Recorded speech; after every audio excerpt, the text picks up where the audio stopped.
Как узнать реальную мощность электродвигателя? Какую электрическую мощность можно лить в мотор? И, наконец, как не спалить свое мотор-колесо? Об этом всем вы узнаете в нашем новом полезном видео. Во второй части ролика у нас по обыкновению конкурс, поэтому не переключайтесь. А сейчас берите чаек, печеньки и помчали. Привет, ребятки! Уже 8 лет я езжу на самокатах. Поменял, наверное, больше 10 моторов.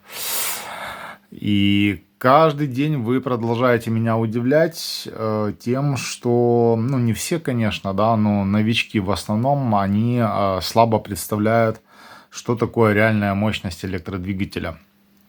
И в этом происходит много путаницы и сложностей, да, возникающих потом при езде и обслуживании транспорта. Поэтому решил сегодня уделить время этому вопросу, записать отдельный ролик, для того, чтобы раз и навсегда прояснить, что такое габаритная, номинальная или реальная мощность электродвигателя, в данном случае BLDC электродвигателя. Как говорится в старом советском анекдоте, есть помидоры, да, или раки по три, но маленькие, а есть большие, но по 5. И вот здесь примерно та же история. То есть, если мотор маленький, размеры его маленькие, то 10 киловатт в него лить бессмысленно. И наоборот, если мотор больше по габаритам, КПД у него выше, и, соответственно, мощности он может переварить больше. Что, собственно говоря, влияет на габаритную мощность мотора? Сейчас каких-то моторов на разборке, на обслуживании нету, но чтобы показать статор. Но представим, что вот это вот статор, да, электродвигателя. У статора есть диаметр,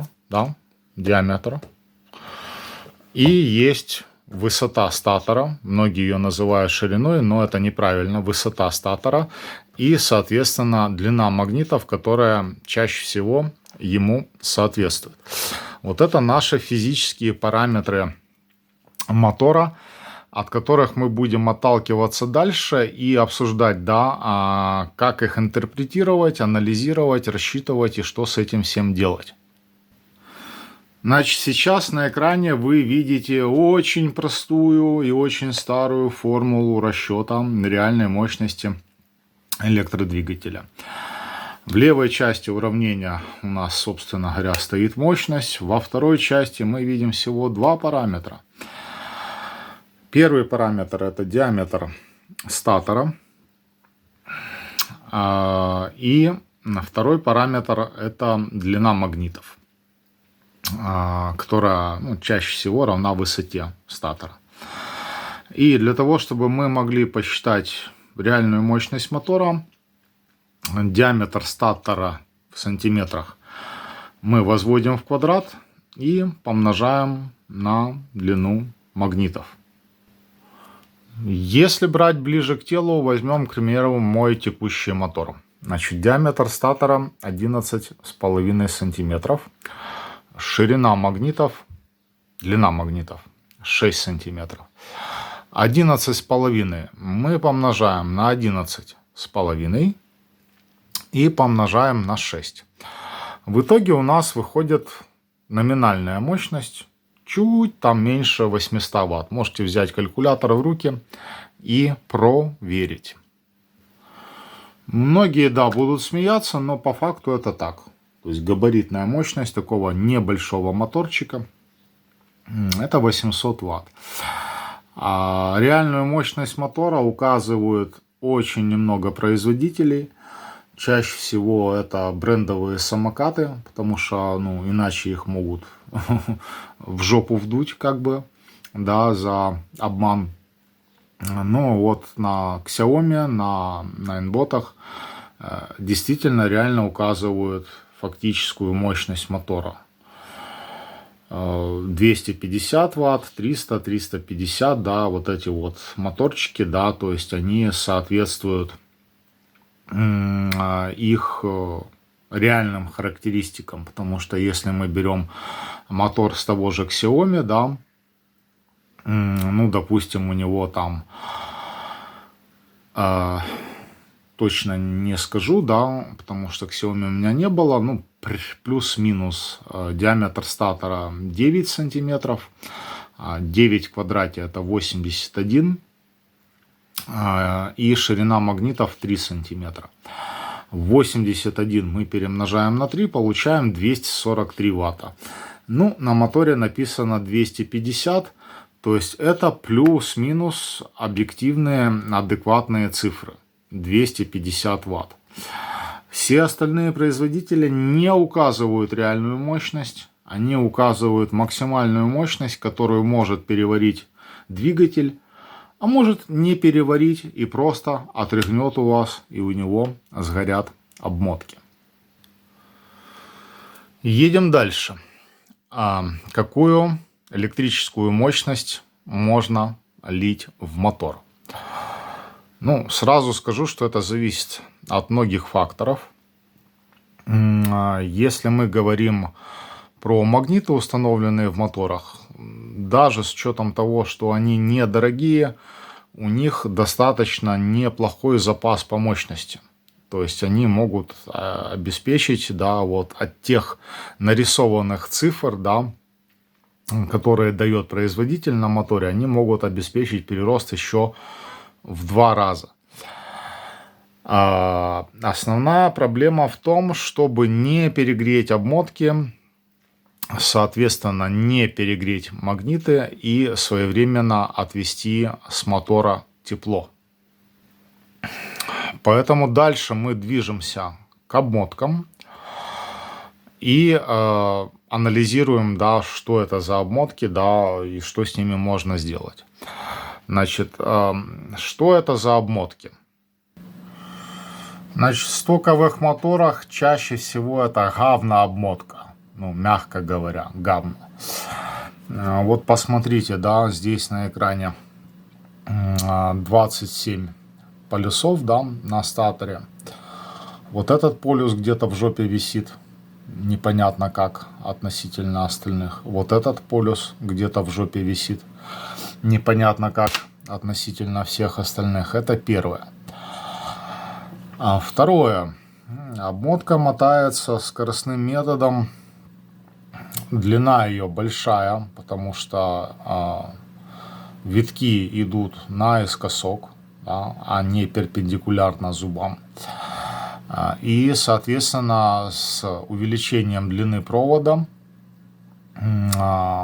особой пользы это не приносит, но увеличивается сопротивление обмотки и, соответственно, вырастает нагрев.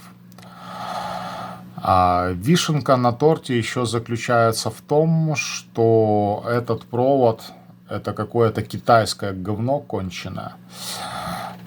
И, ну, как говорят понимающие люди, да, знающие, что в составе этого провода 70% меди и 30% алюминия.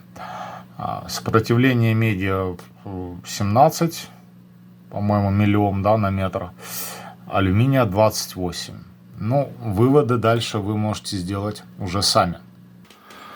Исходя из этих выводов, прикинем, да, сколько же можно лить в такой стоковый мотор китайский, чтобы он не перегрелся, чтобы не отрыгнули магниты и чтобы не сгорели обмотки, да.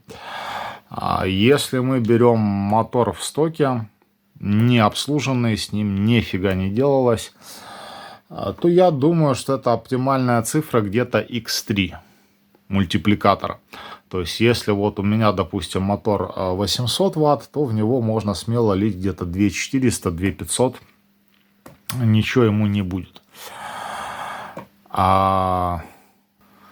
Моторы, допустим, с того же Xiaomi, да, если мы берем 300-ваттный мотор, 250, 300 Вт, там 350, то X3 это будет где-то около киловатта. Ну я понимаю, можно там поднять напряжение до 100 вольт, как бы снизить ток там, да, и так далее, но это уже все-таки экспириенсы, да, на уровне продвинутого пользователя не все этим будут заниматься. Поэтому стандартный мультипликатор для стокового мотора это X3. Дальше стоит вопрос, как этот мультипликатор можно повысить. Значит, самый простой способ это залить масло в мотор, чтобы ускорить теплоотвод. В основном по крышкам, потому что площадь крышек значительно больше, чем площадь обода, там, где магниты стоят. И при заливе масла, адекватном заливе масла, этот мультипликатор может быть в районе X5. То есть 8 на 5 это уже 4 киловатта. 800 Вт, да, на 5 это 4 киловатта. И в принципе вот в этот моторчик я лил там 3600 у меня получалось, да. Пиковая нагрузка, да, он грелся, но грелся умеренно. По крышкам я фиксировал где-то 60 градусов у меня было. И нормальненько он себе отъездил год или два и сейчас лежит в качестве запасного мотора. Едем дальше.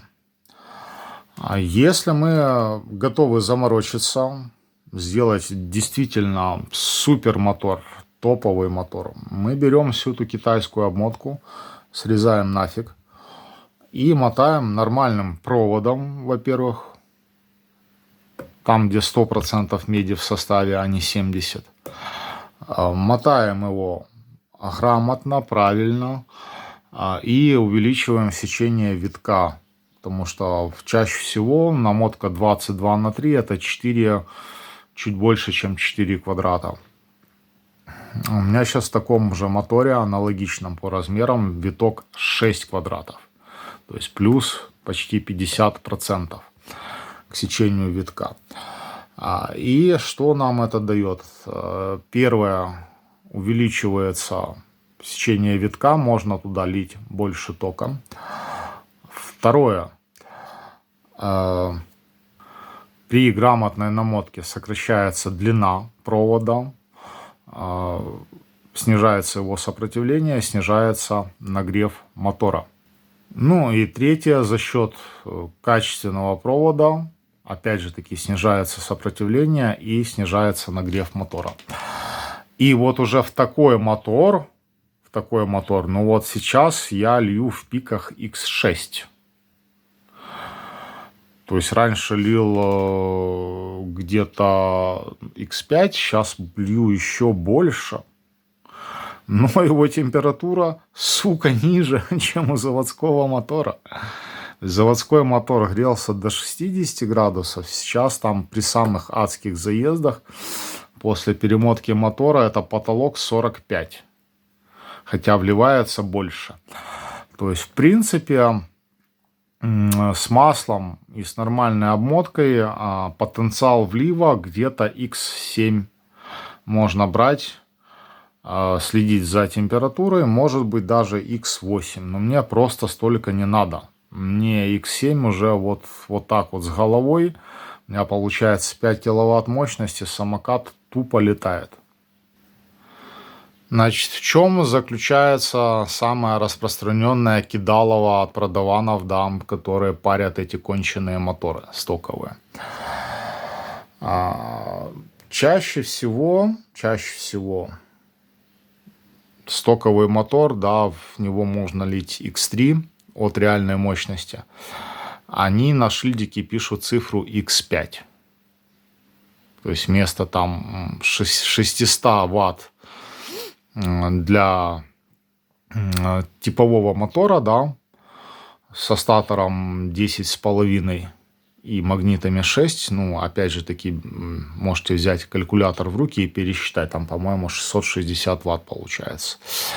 То есть вместо того, чтобы написать, ну, честно, там, киловатт 800, там, да, или, ну, 2 киловатта пусть, да, 660 на 3, 2 киловатта. Они пишут 3 киловатта, 3,5 киловатта. Скоро будут писать 10 нахуй киловатт. И все это вводит как бы покупателя в заблуждение. И он, увидев хорошую циферку, красивую, он бежит тратить свои бабки. Только результат после этого получается, мягко говоря, жопа. На Рионах, там, да, на вот этих гоночных самокатах, там, да, 2 мотора. Но для 2 моторов они уже пишут там цифру, ну, 20 киловатт точно. Но вроде даже для последних моделей они 30 киловатт написали. Откуда нахуй эти 30 киловатт? Из носа? Дождь пошел, да, накидал киловаттов. Ну, ребят, ну вы серьезно? Поэтому не ведитесь на эту всю ерунду. То есть узнать реальную мощность мотора вы можете только после разборки, замерив его размеры, его габариты. Вот, поэтому если вы будете превышать мощность, да, больше, чем X3 от стокового мотора, то шансы его спалить вырастают многократно. Поэтому как не спалить мотор? Как не угробить самокат? Значит, первое – это лить X3 от номинала, не больше. Это первый способ не спалить мотор. Второй способ не спалить мотор – залить в него масло. Но для этого нужна предварительная подготовка. А про предварительную подготовку смотрите вот в этом ролике выше. Ну и третья возможность, да, это перемотать мотор, так как указано выше. Меня X3 как-то мало устраивало, поэтому я пошел длинным, но правильным путем. То есть я перемотал мотор, залил в него масло, и я езжу охуенчик. В продолжение темы вернусь конкретно к моим цифрам на новом моторе. Что я получил на выходе? Значит, я получил сечение витка 6 квадратов вместо 4. Я получил более короткую намотку. Где-то процентов на 50, не 50, где-то на треть она короче, перпендикулярная намотка, чем обычная китайская, которая показана чуть раньше на мониторе. Соответственно, что я сейчас имею? Я смог качественно отфорсировать электронику без какого-то вреда для электроники, для мотора. Мотор сейчас ездит X6 от номинала, то есть у него габаритная мощность 800 ватт, вливаю я в него около 5. На полном заряде батареи там даже больше, где-то 5100, 5200. Можно лить и 6 в мотор, это будет вообще ураган, а не самокат. Но мне столько, во-первых, как бы и не надо, да, то есть я все свои задачи покрыл. Во-вторых, там уже как бы кабеля и коннекторы, они, ну, наверное, столько не переварят. Потому что у меня стоит подвод к мотору, и кабель мотора, и кабель до коннектора у меня стоит 4 квадрата. Лить в него в 4 квадрата не 80 ампер, а, допустим, 100, ну, как-то уже будет занадто. Ну, получается 100 ампер на 60 вольт, где-то 6 киловатт. Мне 5 хватает, как бы я себя нормально чухаю. Ну, вот получилось у меня X6 на выходе. X6, при этом температура мотора, ну вот я вчера ездил, 2 часа заезд по району, ну в режиме полный ад. То есть это постоянные старты, стопы, разгоны, это скорость там 60 плюс по дороге, и вот это все практически без остановки. Я захожу домой, мотор я померил, значит мотор 45 градусов. Всего-навсего. Батарея вообще отдыхает. На Samsung 50S там температура поднялась с 27 до 32 градусов за 2 часа таких адских покатушек. Контроллер, да, греется чуть больше после форсирования. Было там 55, но самокат такой полуовощной. 55 градусов. Сейчас 65, на 10 градусов температура возросла, но, блин, я же езжу нормально. Тёлку могу посадить, 60 втопить быстро, вообще без проблем. Тазы сосут на светофоре, мопеды сосут, мотоциклы догоняют на 3-й передаче. Ну вот как-то так. Вроде бы все сказал по моим пруфам, да, по моим цифрам, ничего не забыл. И едем дальше. А дальше мы едем с вами к новому конкурсу от нашего канала. Кто оставит самый интересный комментарий, неважно какой, мысли по поводу информации, выложенной в этом ролике, критика, всегда рад.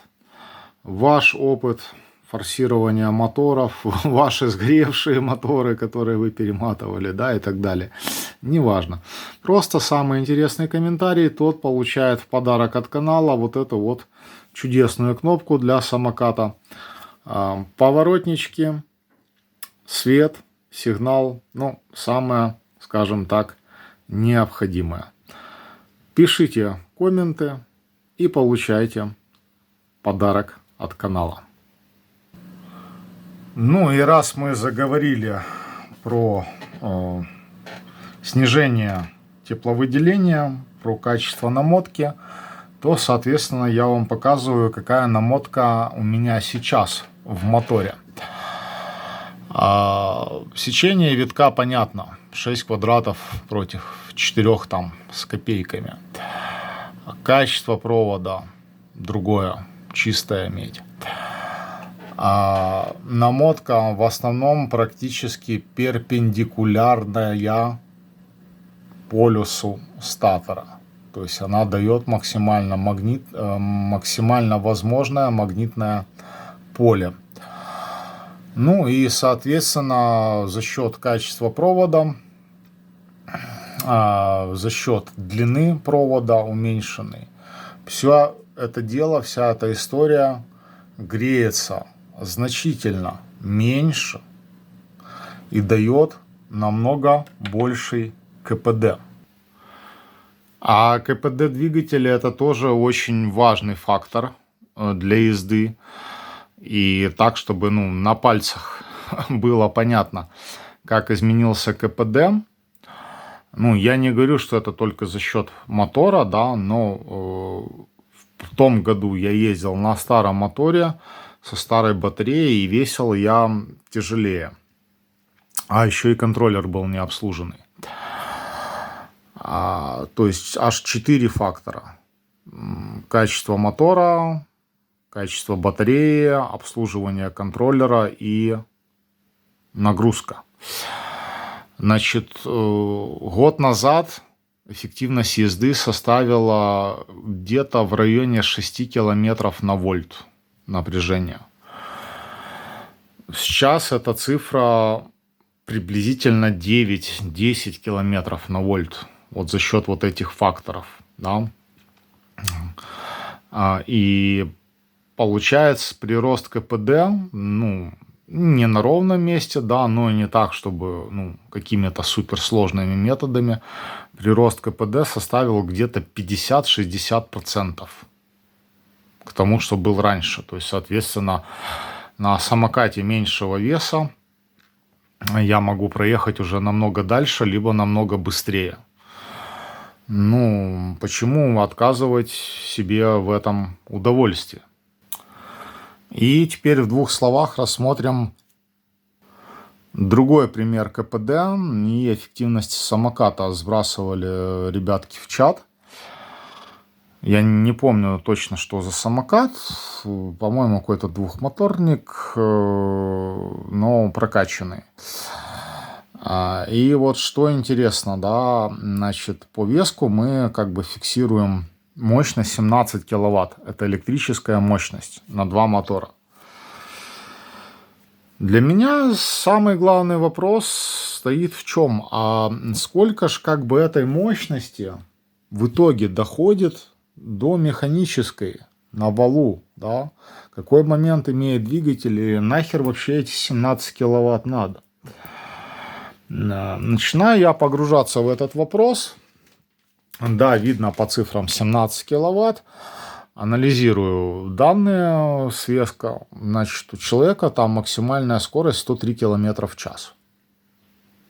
Ну, сотка, грубо говоря. Для того, чтобы ехать сотку, по всем расчетам, да, как бы достаточно 6 киловатт мощности. Это цифры, установленные на опыте экспериментальным путем. Подробнее смотрите об этом вот в этом ролике выше. Соответственно, 6 киловатт, 100 километров в час, получается расход на 1 километр пробега, это 60 ватт должен быть, ну, на такой скорости.